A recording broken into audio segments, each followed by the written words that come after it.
Hello viewers, welcome to the my channel. आज के lecture में हम PYQ यानी कि प्रीवियस ईयर क्वेश्चंस जो कि आपके बोर्ड्स के एग्ज़ाम में पूछे गए हैं या अक्सर इस तरह के क्वेश्चंस आपके बोर्ड्स के एग्ज़ाम में पूछे जाते हैं, इसकी बहुत ज़्यादा संभावना होती है। तो हम आज के लेक्चर और आने वाले जितने भी अभी कुछ दिनों में PYQ के लेक्चर्स इस चैनल पर आएंगे, तो उसमें हम आपको ये सारे महत्वपूर्ण क्वेश्चन जो कि आपके बोर्ड्स एग्जाम में आते हैं उसको हम यहाँ पर इस लेक्चर में सॉल्व करके बताएंगे। तो अगर आप इस वर्ष क्लास 12 के बोर्ड्स एग्ज़ाम देने जा रहे हैं, चाहे आप CBSE बोर्ड्स के एग्ज़ाम देने जा रहे हैं या ISC बोर्ड्स के एग्ज़ाम देने जा रहे हैं या आप किसी भी स्टेट बोर्ड्स के एग्ज़ाम देने जा रहे हैं, तो आपके लिए ये सारे लेक्चर्स बहुत ही महत्वपूर्ण होने वाले हैं। तो आप इन सारे लेक्चर्स को बिना स्किप करके देखें और जितने भी क्वेश्चंस मैं सारे लेक्चर्स में सॉल्व करूंगा, आप ये सारे क्वेश्चंस एक बार खुद से सॉल्व करें और डेफिनेटली आपका बोर्ड्स का पेपर तब जाकर बहुत ही अच्छा होगा ही होगा। तो बने रहें हमारे चैनल पर और इन सारे लेक्चर्स को आप ज़रूर देखें और देखने के साथ साथ आप देखने के बाद इन सारे क्वेश्चंस को एक बार खुद से सॉल्व करें। और हाँ, अगर आपने थ्योरी के पोर्शंस को अच्छी तरह से पढ़ा होगा तो डेफिनेटली आपको ये सारे क्वेश्चंस बहुत ही आसानी से समझ में आएंगे। तो आइए शुरू करते हैं आज का लेक्चर। तो हमारा आज का पहला क्वेश्चन डेफिनेट इंटीग्रेशन का है, जिसमें हमें बताया गया है कि इस क्वेश्चन में इस डेफिनेट इंटीग्रल के वैल्यू को इवेल्यूएट करना है। तो यहाँ पे लोअर लिमिट -3 है, अपर लिमिट 3 है और x⁴ अपॉन 1 + e⁻x है। ठीक है, तो हम इसे सॉल्व करेंगे और एक प्रॉपर्टी हम यूज़ करेंगे यहाँ पे। तो आपने शायद ये प्रॉपर्टी पढ़ा होगा कि अगर लोअर लिमिट a है, अपर लिमिट b है और किसी फंक्शन का हमें डेफिनेट इंटीग्रल वैल्यू फाइंड करना है, तो एक प्रॉपर्टी होता है।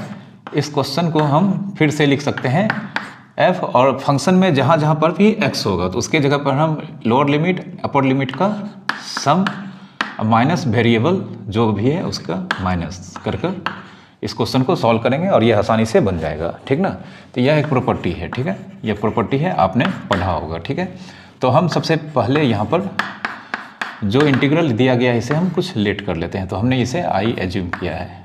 ठीक है, x⁴ अपॉन 1 + e⁻x dx।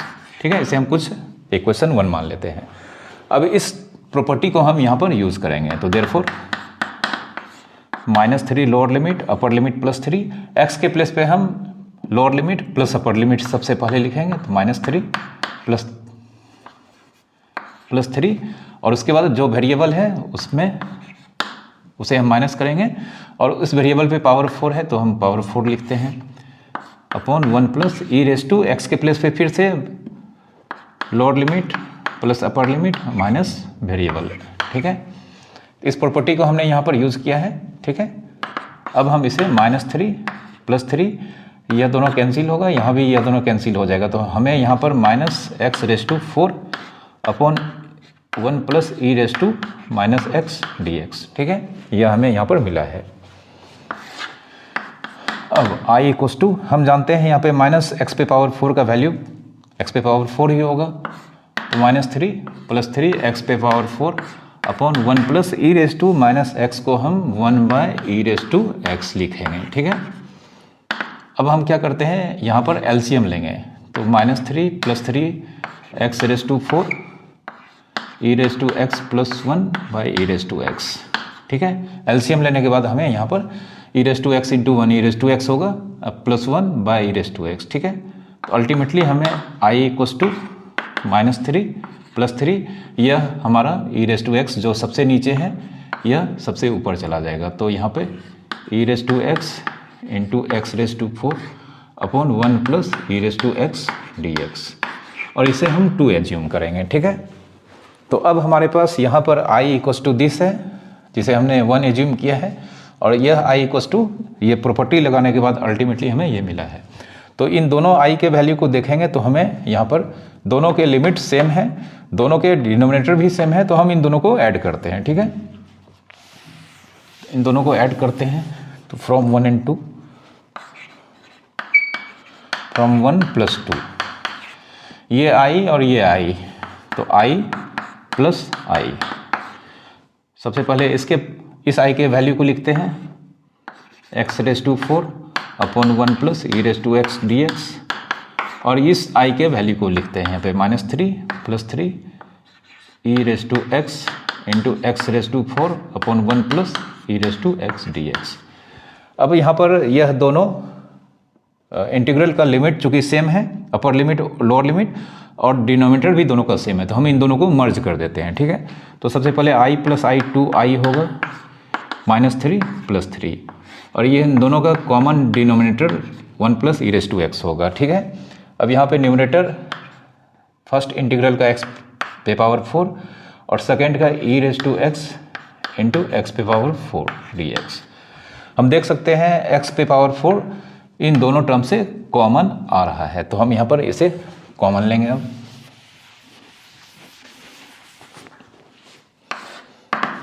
तो यह i इंटू 2 जो है, इसमें 2 को हम RHS में शिफ्ट करते हैं, 1/2 -3 + 3, इन दोनों से x⁴ हम कॉमन लेते हैं, x⁴ कॉमन लेंगे तो 1 plus e⁻x bye 1 plus e⁻x dx, ठीक है। x⁴ कॉमन लेंगे तो हमें x⁴ कॉमन लेने के बाद ब्रैकेट के अंदर इसके पास 1 और इसके पास e⁻x बचेगा, और नीचे 1 प्लस e⁻x, और यह यहाँ पर 1 प्लस e⁻x यहाँ पर कैंसिल हो जाएगा, 1/2। अब यहाँ पे x⁴ dx -3 + 3, ठीक है। x⁴ का इंटीग्रेशन x⁵/5, ठीक है। अब इस 5 को हम बाहर निकाल लेते हैं और x के जगह पे फिर हम वैल्यू पुट करेंगे, 1/2 इंटू 1/5 इंटू x⁵ 3 -3, ठीक है। तो 1/2 इंटू 1/5, और हम जानते हैं 3⁵ माइनस -3⁵, 1/2 इंटू 1/5 इंटू यह दोनों मिलकर 3⁵, और यह माइनस पावर ऑड है इसलिए यह माइनस ही होगा, लेकिन माइनस माइनस फिर अल्टीमेटली प्लस हो जाएगा, जिसे हम लिख सकते हैं 1/2 इंटू 1/5 इंटू 2 इंटू 3⁵, यह दोनों मिलकर ट्वाइस हो जाएगा, ठीक है। अब इस 2 को कैंसिल करा देते हैं, तो अब हमारे पास 1/2 इंटू 3⁵ हो जाएगा 243, तो अल्टीमेटली हमारा आंसर 243/2, ठीक है। इस क्वेश्चन का आंसर हमें 243/2, ठीक है। तो यह क्वेश्चन या इस तरह के क्वेश्चंस आपके एग्जाम में आज अभी रिसेंट के ईयर में पूछे जाते हैं। तो इस तरह के क्वेश्चंस अगर आपको कहीं मिलते हैं तो आपको इसको इसी तरह से सॉल्व करना होगा, ठीक है। नेक्स्ट क्वेश्चन फिर से हमें यहाँ पर डेफिनेट इंटीग्रल का क्वेश्चन है, जिसमें हमें mod x plus mod 3 - x के एडिशन का लोअर लिमिट 1 और अपर लिमिट 4 पर हमें इसका डेफिनेट इंटीग्रल का वैल्यू फाइंड करना है। तो यहाँ पर सबसे पहले हम जानते हैं कि mod x की वैल्यू x होगी कब, जब इफ़ x > 0, या mod x की वैल्यू -x होगी जब x <= 0, मतलब <0। एंड दूसरा मॉड, मतलब यहाँ पर इस मॉड का क्रिटिकल वैल्यू 0 आया है, दूसरे मॉड का क्रिटिकल वैल्यू फाइंड करना है, तो mod 3 - x = 3 - x होगा कब, जब 3 - x > 0, दैट इज यहाँ पे x को उधर भेजेंगे तो x <= 3, और -3 - x होगा जब 3 - x <= 0, यानी कि x उधर भेजेंगे तो x <= 3, ठीक है। तो mod 3 - x से इसका क्रिटिकल वैल्यू या डाउटफुल वैल्यू 3 हुआ, और यहाँ पे mod x का इसके प्रॉपर्टी से इसका डाउटफुल वैल्यू 0 हुआ। तो मॉडुलस के क्वेश्चन में हमें पता है कि 2 लिमिट्स जो दिए रहते हैं उसके बीच हमें नंबर्स इंसर्ट करने होते हैं, और जो भी नंबर इंसर्ट करने होते हैं वो अलग अलग मॉडुलस से जो हमें क्रिटिकल वैल्यूज़ मिलते हैं उन्हीं में से कोई एक या कई सारे जो क्रिटिकल वैल्यू हैं इंसर्ट करने होते हैं। तो हम उन क्रिटिकल वैल्यूज़ को ही इंसर्ट करते हैं, आपने प्रॉपर्टी में पढ़ा होगा, जो इन दोनों लिमिट के बीच लाई करता है। तो यहाँ पे हमारे पास 0 और 3 2 क्रिटिकल वैल्यू हैं, और 0 और 3 में सिर्फ 3 ही ऐसा क्रिटिकल वैल्यू है जो 1 और 4 के बीच लाई करता है। तो फिलहाल हम यहाँ पर इस 1 और 4 के बीच इंसर्ट करने वाला जो नया मेरा लिमिट होगा वो 3 होगा। तो अब हम इस क्वेश्चन को लिखते हैं। Now 1 to 4 modulus of x plus 3 minus x dx। इसे हम लिखेंगे 1 to 3, चूँकि 1 के बाद 4 और बीच में 3 आता है, तो सबसे पहले हम जो नंबर इंसर्ट करने जा रहे हैं उसे लिखेंगे। तो 1 से स्टार्ट होकर 3 इंसर्ट होने वाला पहला नंबर होगा, ठीक है। अब plus 3 minus x dx। Next integral, चूँकि हमें 3 के बाद दूसरा नंबर इंसर्ट नहीं करना है, तो 3 लोअर लिमिट, और अब इंसर्ट नहीं होगा इसलिए जानते हैं यहाँ पे अपर लिमिट 4 था, तो 4 लिखेंगे 3 माइनस एक्स dx, ठीक है। अब इसे सॉल्व करने का मतलब हम इन दोनों इंटीग्रल के वैल्यू को हम यहाँ पर फाइंड करेंगे, ठीक है। तो सबसे पहले हम 1 to 3, हम जानते हैं यह दोनों x का वैल्यू है, लेकिन यहाँ पर हमें समझना है कि x का वैल्यू यह 1 से स्टार्ट होता है और अप टू 3 से छोटा जो भी वैल्यू होगा, मतलब 3 से लेस तक x के वैल्यू होंगे। तो अब चूँकि x का वैल्यू 1 या 1 से बड़ा है, तो x का वैल्यू अगर 1 या 1 से बड़ा होगा तो x का वैल्यू 0 से भी बड़ा होगा। तो x का वैल्यू जब 0 से ग्रेटर होगा, चूँकि 1 से ग्रेटर है, तो हम मॉड x के जगह पे x लिख सकते हैं। तो यहाँ पे x लिखेंगे, और चूँकि अभी भी x का वैल्यू 3 से लेस है, तो x का वैल्यू जब 3 से लेस होगा तो हम मॉड 3 माइनस एक्स के प्लेस पे 3 माइनस एक्स लिखेंगे। तो इस मॉड 3 माइनस एक्स की जगह पे हम 3 माइनस एक्स लिखेंगे, ठीक है। क्योंकि हमें पता है कि x की वैल्यू 3 से लेस है, तो जब x की वैल्यू 3 से लेस है तो मॉड 3 माइनस एक्स के प्लेस पे हमने इसके बदले 3 माइनस एक्स मॉड हटाकर लिखा। अब दूसरे इंटीग्रल में हम क्या करेंगे, 3 से 4। इस बार x की वैल्यू 3 या उससे ग्रेटर है, बट अप टू 4 तक किया है। तो जब x की वैल्यू 3 से ग्रेटर होगी तो 0 से तो ग्रेटर होगी ही, तो फिर से हम मॉड x के प्लेस पे, इस मॉड x के प्लेस पे x लिखेंगे। अब इस बार x की वैल्यू 3 से ग्रेटर है, तो जब x की वैल्यू 3 से ग्रेटर है तो 3 माइनस एक्स का मॉडुलस के बदले हम यह लिखेंगे, ठीक है, माइनस 3 माइनस एक्स, ठीक है। तो अब हमारा मॉडुलस यहाँ पर हट चुका है, इसमें हम x कैंसिल कराएंगे, तो 1 से 3 और यहाँ पे हमें 3 dx। दूसरे इंटीग्रल में हमें यहाँ पर जानते हैं माइनस माइनस प्लस हो जाएगा, और x प्लस एक्स 2x और माइनस 3, ठीक है। इसका इंटीग्रेशन अब हमें करना है। अब हमारा इंटीग्रेशन यहाँ पे बहुत इजी हो गया है, तो हम इसको यहाँ पे इंटीग्रेट कर लेते हैं। अब तो यहाँ पे 3x लोअर 1 अपर 3, 2x में 2 इंटू एक्स का x स्क्वायर बाय 2 माइनस फिर से 3x और इसका 3 से 4, ठीक है। अब इसे कैलकुलेट करते हैं, तो 3 इंटू 3 माइनस 3 इंटू 1, यह 2 को कैंसिल कराते हैं, तो हमें यहाँ पर x के प्लेस पे पहले 4 स्क्वायर माइनस 3 इंटू 4 और माइनस फिर 3 पुट करेंगे, 3 स्क्वायर माइनस 3 इंटू 3, ठीक है। 3 3 जा 9 और प्लस 9 माइनस 9, यह कैंसिल हो जाएगा। तो 3 3 जा 9 माइनस 3 6 प्लस 4 4 जा 16 माइनस 12, ठीक है। तो 16 6 22 और माइनस 12 10, ठीक है। इस क्वेश्चन का आंसर 10, ठीक है। इसे भी आपको सॉल्व करना है खुद से, और इस तरह के आपके जो टेक्स्ट बुक हैं इसमें इस तरह के बहुत सारे क्वेश्चंस आपको दिए गए हैं। तो इस तरह के क्वेश्चंस आपके बोर्ड्स के एग्जाम में फ्रिक्वेंटली पूछे जाते हैं, ठीक है। यह क्वेश्चन वेक्टर्स का है, जिसमें कहा गया है कि if A line makes angles alpha beta and gamma with the coordinate axis, ठीक है, मतलब एक्स एक्सिस के साथ अल्फा, वाई एक्सिस के साथ बीटा एंड जेड एक्सिस के साथ गामा एक वेक्टर एंगल बनाता है। तो हमें यहाँ पर वैल्यू निकालना है cos 2 alpha plus cos 2 beta and cos 2 gamma का। अब चूंकि यहाँ पे angle with positive x axis ये दे रखा है अल्फा, और angle with positive y axis ये दे रखा है बीटा, और angle with positive z axis ये दे रखा है गामा। तो हम जानते हैं, आपने वेक्टर अगर पढ़ा होगा तो इन तीनों एंगल्स को डायरेक्शन एंगल्स कहा जाता है, ठीक है। तो ये आपका डायरेक्शन एंगल्स होगा। ठीक है, अब जब किसी वेक्टर्स का 3 डायरेक्शन एंगल्स दिया जाता है या दिया रहता है, अल्फा बीटा गामा यहाँ पर दिया गया है, तो हम लोग जानते हैं cos square alpha plus cos square beta plus cos square gamma, इन तीनों का सम 1 होता है। ठीक है, ऐसा आपने वेक्टर में पढ़ा होगा। ठीक है, अब हमें यहाँ पर cos 2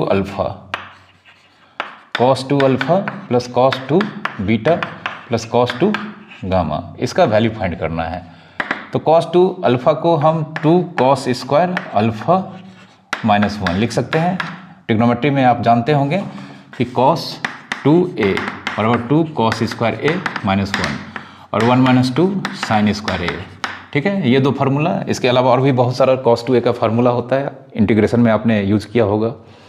फिर इसी तरह से cos 2 बीटा का 2 cos square beta minus 1 and cos 2 gamma का 2 cos स्क्वायर गामा माइनस 1 लिखेंगे। अब 2 cos square alpha, 2 cos square beta और 2 cos स्क्वायर गामा, इन तीनों से हम 2 कॉमन ले लेते हैं, तो हमें cos square alpha, cos square beta and cos square gamma. ठीक है, और फिर यह माइनस 1 माइनस 1 माइनस 1, इन तीनों को कंबाइंड करके -3 इसका वैल्यू होगा। अब यहाँ पे cos square alpha plus cos square beta plus cos square gamma जो कि 1 होता है, तो 2 इंटू 1 -3, तो अल्टीमेटली इसका आंसर -1 होगा। हमारा नेक्स्ट क्वेश्चन फिर से एक बार डेफिनेट इंटीग्रल्स का क्वेश्चन है। ठीक है, तो हम यहाँ पर फिर से एक प्रॉपर्टी यूज़ करेंगे। तो प्रॉपर्टी क्या है? प्रॉपर्टी ये है कि लोअर लिमिट 0 फिक्स है, अपर लिमिट a है और fx है। ठीक है, तो हम इसे 0 से a और fx के प्लेस पे जो यहाँ पे अपर लिमिट है a, उसके बाद वेरिएबल जो x है वह -x dx, इस प्रॉपर्टी को यूज़ करेंगे। ठीक है, इस क्वेश्चन को बनाने के लिए हम इस प्रॉपर्टी को यूज़ करेंगे। तो सबसे पहले i 0 से π/2 1/1 और इस 10x को हम sin x by cos x की पावर 2/3। ठीक है, इसे थोड़ा सा हम और सॉल्व करेंगे। 0 से π/2 1/1 प्लस हम ब्रैकेट को ब्रेक करेंगे तो sin रेज टू 2/3x अपन cos रेज टू 2/3x। ठीक है, ऐसा लिखेंगे। तो एलसीएम भी ले लेते हैं हम यहाँ पर 0 से π/2 और हम यहाँ पर अगर एलसीएम लेंगे तो हमें cos 2/3x। ठीक है, 1 इंटू cos 2/3, तो cos raise to 2/3x plus sine raise to 2/3x dx, इसको हम ऊपर भेज देंगे। इसको ऊपर भेज देंगे तो देयरफॉर हमारा इंटीग्रल i 0 से π/2 और हमें यहाँ पर cos raise to 2/3x upon cos raise to 2/3x plus sine raise to 2/3x dx। ठीक है, इसे हम 1 एज्यूम करते हैं। ठीक है, तो सबसे पहले हमने इसको यहाँ पर सिंप्लीफाई करके यहाँ पर इस फॉर्म में ले आया। अब हम इस प्रॉपर्टी को यूज़ करेंगे। तो नाउ i = 0 से π/2, इस cos में cos को x के प्लेस पे अपर लिमिट π/2 माइनस x और जो पावर है इसे तो हम ऐसे ही लिखेंगे। ठीक है, नीचे भी इन दोनों में x के प्लेस पे हम यह π/2 माइनस x यूज़ करेंगे।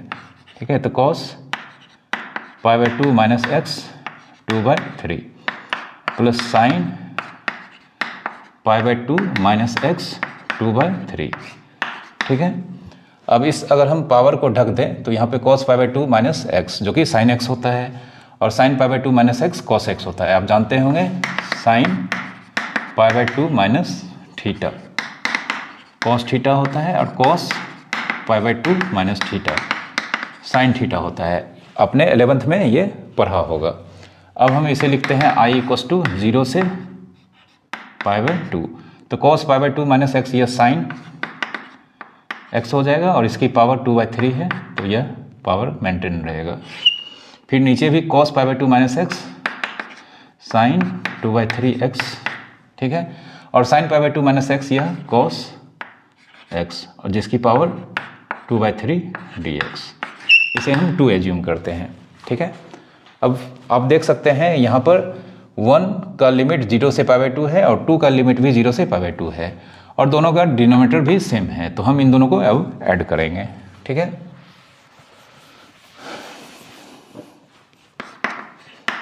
फ्रॉम 1 + 2 i + i 0 से π/2, फर्स्ट i का वैल्यू 0 से π/2 cos raised to 2/3x upon cos raised to 2/3x plus sin raised to 2/3x। ठीक है, सेकेंड इंटीग्रल में हमें 0 से π/2, ऊपर में हमें sin raised to 2/3x, नीचे sin और cos, इस cos को पहले लिख देते हैं, cos raised to 2/3x plus sin raised to 2/3x। ठीक है, और dx। अब हम इसे i + i सबसे पहले 2i लिखेंगे। अब हम इन दोनों को मर्ज कर देते हैं, तो 0 से π/2 यह कॉमन लिमिट है, दोनों का डिनोमिनेटर सेम है, तो हम cos 2 raised to 2/3 cos raised to 2/3x plus sin raised to 2/3x, और ऊपर का न्यूमरेटर दोनों का आपस में ऐड हो जाएगा, तो cos raised to 2/3x plus sin raised to 2/3x dx। यहाँ पर देख सकते हैं यह दोनों ऊपर और नीचे का टर्म एग्जैक्टली सेम है, तो यह कैंसिल हो जाएगा। तो हमें यहाँ पर i2 को हम RHS में भेजते हैं तो 1/2, और यहाँ पे हमें सिर्फ dx बचा है। ठीक है, तो 1/2 dx का इंटीग्रेशन x होता है 0 से π/2 1/2। अब x के प्लेस पे हम π/2 - 0, तो π/2 × 1/2, तो अल्टीमेटली इसका वैल्यू हमें π/4। ठीक है, इस क्वेश्चन का आंसर हमें π/4 मिला है। ठीक है, क्वेश्चन हमारा एप्लीकेशन ऑफ इंटीग्रेशन के अंडर एरिया ऑफ कर्व या एरिया अंडर कर्व का क्वेश्चन है, जिसमें कहा गया है कि if the area of region bounded by the line y = mx and the curve y = x² is 32/3 square units, then find the positive value of m using integration. मतलब हमें integration का मेथड यूज करके इस m का positive value निकालना है, जबकि यहाँ पर दो कर्व y = mx और y = x² से जो इनक्लोज्ड रीजन बनता है उसका एरिया 32/3 है। तो सबसे पहले हम यहाँ पर जिन दो कर्व का यहाँ पे पार्टिसिपेशन हो रहा है उसको हम लिखते हैं। तो पहला कर्व y = mx जानते हैं, यह स्ट्रेट लाइन है और यह ऑरिजिन से पास करेगा, चूँकि इसमें कांस्टेंट टर्म एब्सेंट है।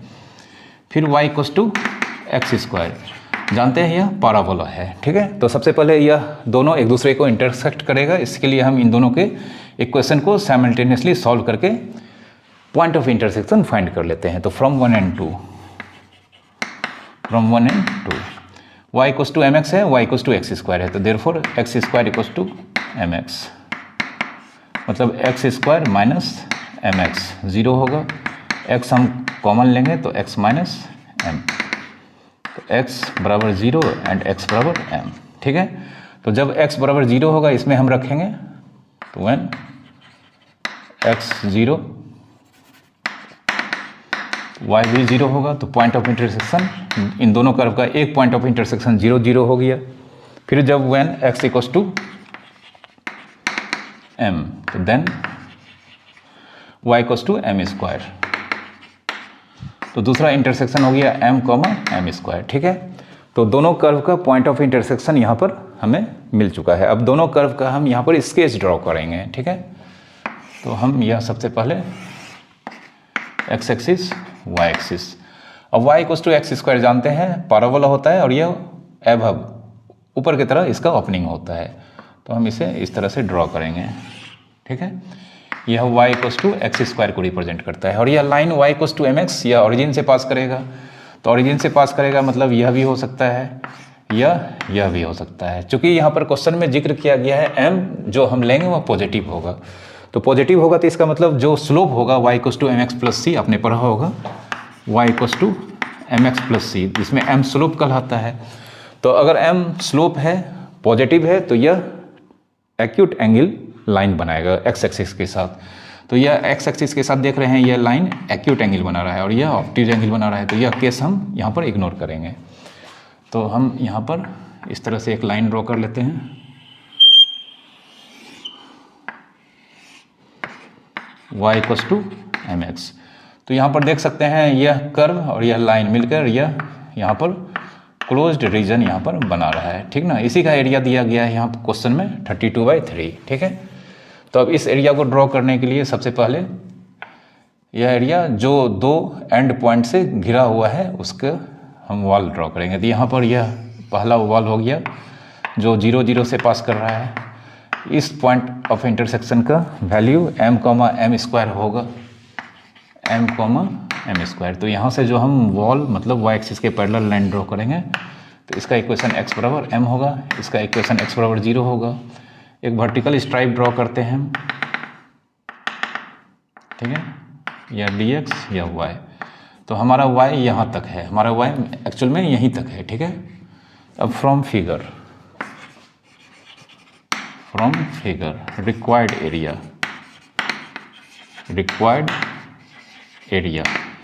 y dx, ठीक है। y dx मतलब एरिया ऑफ एलिमेंट्री रीजन। जो यहाँ पर यह स्ट्राइप होता है उसको एलिमेंट्री एरिया कहा जाता है, आपने एरिया वाले चैप्टर में पढ़ा होगा। तो y dx लोअर लिमिट यहाँ पर 0 होगा, अपर लिमिट यहाँ पर m होगा, ठीक है। बट क्वेश्चन में यह जो एरिया रीजन का हम निकालने जा रहे हैं यह दिया हुआ है 32/3, ठीक है। तो इसका काम तो अभी है नहीं, तो इसे हम मिटा देते हैं। तो देयरफॉर 0 से m। तो सबसे पहले इस y के वैल्यू को निकालते हैं। तो यह y जो कि हमारा यहाँ से यहाँ तक है, तो हम अगर इस हाइट में अगर हम यहाँ तक की हाइट को घटा देंगे, इस हाइट को घटा देंगे तो यह हाइट मिल जाएगा। तो ये ऊपर वाला जो लंबा वाला हाइट है यह लाइन को टच कर रहा है, मतलब यहाँ से यहाँ तक यह लाइन को टच कर रहा है। Line y equals to mx है, माइनस या नीचे वाला पोर्शन, ये नीचे यहाँ से यहाँ तक यह इस कर्व को टच कर रहा है। तो इस कर्व में हमें y इक्वल्स टू x² दिया गया है, ठीक है। और इसका आंसर दिया गया है 32/3, ठीक है। इस एरिया का वैल्यू 32/3 दिया गया है। अब हमें यहाँ पर mx का इंटीग्रेशन m इंटू x² 2 और x² का x³ 3, ठीक है, 0 से m 32/3, ठीक है। अब हम x के प्लेस पे सबसे पहले अपर लिमिट पुट करेंगे। तो m into m² 2 minus m³ minus m into 0² 2 minus 0³ बराबर 32/3, ठीक है। m इंटू m² m³ और यह भी m³, तो यहाँ पे m³ 2 माइनस m³ 3 ठीक है। और 3 और 2 का एलसीएम यहाँ पर कितना होगा 6। तो इधर हम बना लेते हैं इसे, 3 और 2 का एलसीएम यहाँ पर 6, 3m² minus 2m² equals to 32/3, यह 3, ठीक है, सॉरी यह 2 होगा। अब 3m² माइनस m², 3m² नहीं सॉरी 3m³ माइनस 2m³, तो ये m³, 32 इंटू 2 64 होगा। तो m इक्वल्स टू 4, ठीक है। तो इस तरह से यहाँ पर m का पॉजिटिव वैल्यू हमें 4 मिला है, ठीक है। यह क्वेश्चन फिर से वेक्टर्स का क्वेश्चन है, जिसमें बताया गया है कि vector a and vector b और 2 वेक्टर्स हैं। Vector a and vector b का रिजल्टेंट का मैग्नीट्यूड वेक्टर b के रिजल्टेंट के इक्वल्स है। तो हमें प्रूव करना है vector a plus vector twice b का रिजल्टेंट परपेंडिकुलर है वेक्टर a पर। अब वेक्टर में आपने पढ़ा है कि दो वेक्टर अगर परपेंडिकुलर होते हैं तो उनके डॉट प्रोडक्ट या स्केलर प्रोडक्ट 0 आने चाहिए, ठीक है। तो अगर हम इन दोनों वेक्टर जिसे हमें परपेंडिकुलर प्रूव करना है a plus twice vector b और वेक्टर a का डॉट प्रोडक्ट निकालने के बाद अगर 0 आ जाता है तो ये दोनों वेक्टर परपेंडिकुलर प्रूव हो जाएंगे। तो सबसे पहले यह जो रिजल्ट दिया गया है इसे हम यूज़ करते हैं, ठीक है। तो since vector a plus vector b का मैग्नीट्यूड वेक्टर b के मैग्नीट्यूड के बराबर है, ठीक है। Vector a plus vector b का मैग्नीट्यूड का स्क्वायर वेक्टर b के मैग्नीट्यूड का स्क्वायर के बराबर होगा। अब इसे हम जानते हैं, इसे हम लिखते हैं वेक्टर a का मैग्नीट्यूड का स्क्वायर प्लस वेक्टर b के मैग्नीट्यूड का square twice vector A dot vector b equals to vector B का मैग्नीट्यूड का स्क्वायर। ठीक है, ये ऐसा होता है, आपने वेक्टर्स के चैप्टर में पढ़ा होगा। ये वेक्टर बी स्क्वायर का मैग्नीट्यूड कैंसिल हो जाएगा, हम इसे उस तरफ भेजेंगे तो ये प्लस है, उधर जाकर माइनस होगा, तो therefore twice a dot b बराबर माइनस वेक्टर ए के मैग्नीट्यूड का स्क्वायर। ठीक है, इस रिजल्ट को हम यहाँ पर यूज़ करेंगे, शायद यह इसमें यूज होगा। तो now vector A plus twice vector B dot vector A, इन दोनों वेक्टर का डॉट प्रोडक्ट हम निकालेंगे और ज़ीरो आएगा ही, तभी जाके यह दोनों परपेंडिकुलर होगा। तो हम यहाँ पर ब्रैकेट को ब्रेक करेंगे, तो ए का डॉट प्रोडक्ट पहले ए के साथ होगा, तो a dot a plus twice b dot a. ठीक है, अब ए डॉट ए जानते हैं मैग्नीट्यूड ए स्क्वायर होता है, ट्वाइस टू नंबर बाहर कर देंगे बी डॉट ए। ठीक है, मैग्नीट्यूड ए स्क्वायर लिखते हैं, ट्वाइस बी डॉट ए को हम ए डॉट बी लिख सकते हैं, चूँकि हम जानते हैं ए डॉट बी बराबर बी डॉट ए ऐसा होता है। ठीक है, अब ट्वाइस ए डॉट बी के जगह पे हम माइनस वेक्टर ए के मैग्नीट्यूड का स्क्वायर पुट कर देंगे, माइनस वेक्टर ए के मैग्नीट्यूड का स्क्वायर, यह कैंसिल होकर ज़ीरो हो जाएगा। तो इन दोनों वेक्टर का डॉट प्रोडक्ट हमने निकाला और यह ज़ीरो आ गया, इसलिए यह दोनों वेक्टर एक दूसरे पे परपेंडिकुलर होंगे। तो therefore a plus twice b perpendicular to b proved. ठीक है, यह क्वेश्चन फिर से वेक्टर अलजेब्रा का है, जिसमें दिया गया है कि वेक्टर ए क्रॉस वेक्टर बी का मैग्नीट्यूड प्लस वेक्टर ए डॉट वेक्टर बी का मैग्नीट्यूड का स्क्वायर 400 है, और वेक्टर बी का मैग्नीट्यूड यहाँ पर वेक्टर बी का मैग्नीट्यूड 5 है, तो हमें वेक्टर ए के मैग्नीट्यूड को फाइंड करना है। तो हम इस रिजल्ट को पहले यूज़ करेंगे। तो सिंस वेक्टर ए क्रॉस वेक्टर बी का मैग्नीट्यूड जो होता है, आप जानते हैं वेक्टर ए का मैग्नीट्यूड वेक्टर बी का मैग्नीट्यूड इंटू साइन थीटा होता है। ठीक है, और वेक्टर ए डॉट वेक्टर बी यह होता है ए का मैग्नीट्यूड बी का मैग्नीट्यूड कॉस थीटा। ठीक है, तो देयरफॉर वेक्टर ए क्रॉस वेक्टर बी का मैग्नीट्यूड प्लस वेक्टर ए डॉट वेक्टर बी का मैग्नीट्यूड का स्क्वायर 400 दिया गया है। ठीक है, तो वेक्टर ए क्रॉस वेक्टर बी का मैग्नीट्यूड यानी कि वेक्टर ए का मैग्नीट्यूड इंटू वेक्टर बी का मैग्नीट्यूड इंटू साइन थीटा, और वेक्टर ए डॉट वेक्टर बी का मैग्नीट्यूड का स्क्वायर मतलब इसका स्क्वायर करना होगा। तो फिर से वेक्टर ए का स्क्वायर वेक्टर ए के मैग्नीट्यूड का स्क्वायर। ठीक है, एक मिनट, यहाँ पर क्वेश्चन में इसका भी स्क्वायर है। ठीक है, तो इसका स्क्वायर मतलब यहाँ पे ये स्क्वायर प्लस ये स्क्वायर और साइन स्क्वायर थीटा होगा। ठीक है, यहाँ पे वेक्टर ए क्रॉस वेक्टर बी का मैग्नीट्यूड का स्क्वायर है। ठीक है, तो यहाँ पे ये वेक्टर ए क्रॉस वेक्टर बी का मैग्नीट्यूड होता है, तो जब हम इसका स्क्वायर यहाँ पर लिखेंगे तो इसका स्क्वायर होगा मतलब ए इंटू बी इंटू सी का स्क्वायर, मतलब ए का स्क्वायर प्लस बी का स्क्वायर, सॉरी ए का स्क्वायर इंटू बी का स्क्वायर इंटू सी का स्क्वायर, और ए डॉट बी के मॉडुलस का स्क्वायर है। तो ए डॉट बी यहाँ पर ये है और इसका मॉडुलस मतलब मैग्नीट्यूड ऑफ वेक्टर ए का square magnitude of b square into cos square theta, यह 400 दिया गया है। तो इन दोनों से हमें वेक्टर ए के मैग्नीट्यूड का स्क्वायर इंटू वेक्टर बी के मैग्नीट्यूड का स्क्वायर कॉमन आएगा, और ब्रैकेट के इनसाइड हमें साइन स्क्वायर थीटा और इसके पास हमें कॉस स्क्वायर थीटा ठीक है 400। हम जानते हैं sign square theta plus cos square theta 1 होता है, और वेक्टर बी का मैग्नीट्यूड 5 दे रखा है, तो यहाँ पे हम वेक्टर ए के मैग्नीट्यूड का स्क्वायर वेक्टर बी का मैग्नीट्यूड 5 का स्क्वायर इंटू 1 400 लिखेंगे। ठीक है, देयरफॉर वेक्टर ए के मैग्नीट्यूड का स्क्वायर 400 और यह 5 का स्क्वायर 25 डिवाइड करेगा। ठीक है, यह 16 से कैंसिल हो जाएगा, देयरफॉर वेक्टर ए का मैग्नीट्यूड √16 मतलब 4, इसकी आंसर 4 होगी। ठीक है, यह क्वेश्चन भी हमारा वेक्टर अलजेब्रा का है, जिसमें कहा गया है कि find all possible vectors of magnitude 5 × √3 which are equally inclined to the coordinate axis. मतलब हमें उन सारे तरह का वेक्टर्स के वैल्यू को फाइंड करना है जिसका मैग्नीट्यूड 5 इंटू √3 होना चाहिए। लेकिन ये वेक्टर हमेशा जो तीनों एक्सिस है उसके साथ इक्वली इंक्लाइंड होना चाहिए, ठीक है। तो सबसे पहले हम एक यूनिट वेक्टर निकालेंगे जो कि तीनों एक्सिस के साथ इक्वल इंक्लाइंड हो, ठीक है। तो let alpha equals to beta equals to gamma equals to theta.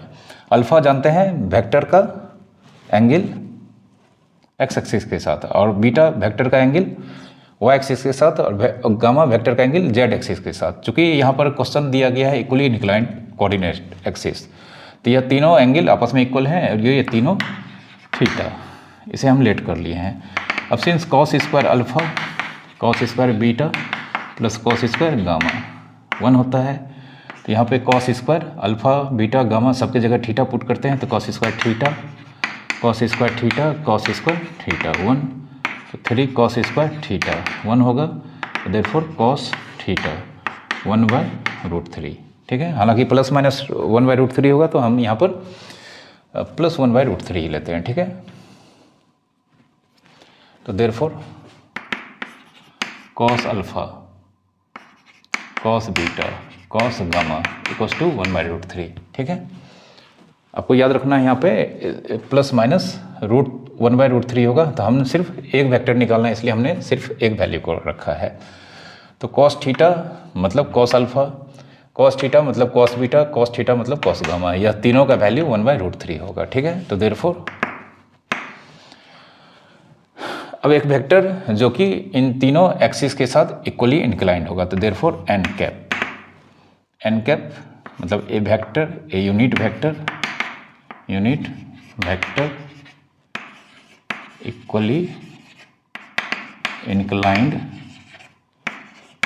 With axis, then हम जानते हैं एन कैप हो जाएगा cos alpha i cap cos beta j cap plus cos gamma k cap, cos gamma k cap. तो cos alpha 1/√3 i cap, cos beta 1/√3 j cap और cos gamma 1/√3 k cap, ठीक है।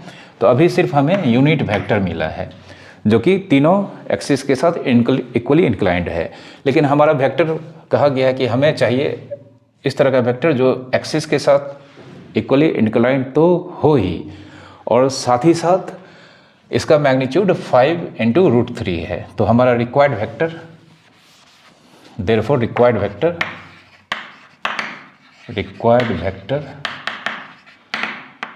5√3 n cap, ठीक है।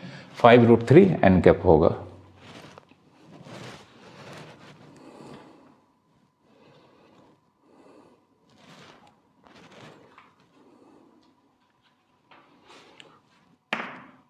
बराबर 5√3 into I/√3 and 5J/√3 plus K/√3। इस √3 को हम यहाँ पर बाहर निकालेंगे, तो हमें यहाँ पर मतलब 5I plus 5J plus 5K, ठीक है, यह आंसर आएगा। This is the vector which has magnitude 5 into √3 and it is equally inclined with the coordinate axis, ठीक है। यह इस क्वेश्चन का आंसर होगा। यह बहुत ही अच्छा क्वेश्चन है। इस तरह के क्वेश्चंस शायद किसी भी बुक में नहीं अभी तक दिखाए गए हैं, यह एग्जाम में ही आता है इस तरह का क्वेश्चन। तो आपको अगर आप CBSE बोर्ड्स या ISC बोर्ड्स के एग्ज़ाम देने जा रहे हैं तो आपके सारे कॉन्सेप्ट्स बहुत अच्छे होने चाहिए, तभी आप इस तरह के क्वेश्चंस को बना सकते हैं।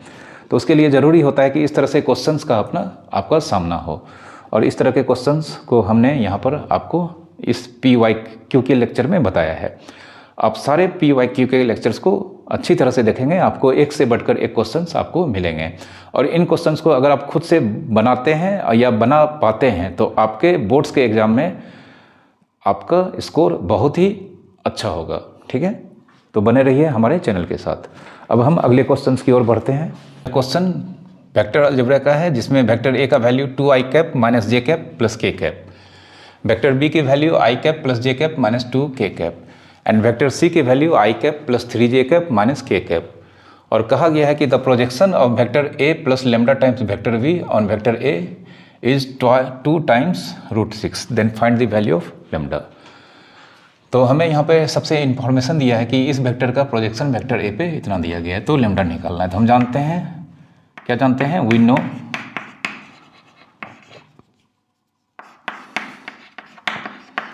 Projection of vector b on vector a बराबर बी डॉट ए बाय बाद में जिस वेक्टर का जिक्र किया जाता है उसका मैग्नीट्यूड, ठीक है, यह होता है। अब यहाँ पे now therefore projection of vector A plus lambda times vector b on vector a, यह हो जाएगा इन दोनों का dot product a plus lambda times b dot A by बाद वाला वेक्टर का मैग्नीट्यूड, ठीक है। अब हम इसे ब्रैकेट को ब्रेक करेंगे तो यहाँ पे ए डॉट ए, ठीक है, ए डॉट ए प्लस लेमडा, इस क्वेश्चन में यहाँ पर ए नहीं बल्कि सी दिया गया है, ठीक है, सी, तो हम इसे यहाँ पर सी लिखते हैं एक बार, सी, इस क्वेश्चन में है यहाँ पर सी दिया गया है, ठीक है, क्योंकि यहाँ पे क्वेश्चन में भी सी का वैल्यू दिया गया है, ठीक है। तो अब हम यहाँ पर सी ब्रैकेट को ब्रेक करेंगे तो यहाँ पर सी डॉट ए होगा प्लस लेमडा बाहर हो जाएगा B dot A by magnitude of A, ठीक है। और इसकी वैल्यू दिया गया है 2 टाइम्स √6। तो सबसे पहले हम यहाँ पर सी डॉट ए निकालते हैं, ठीक है। तो सी डॉट ए,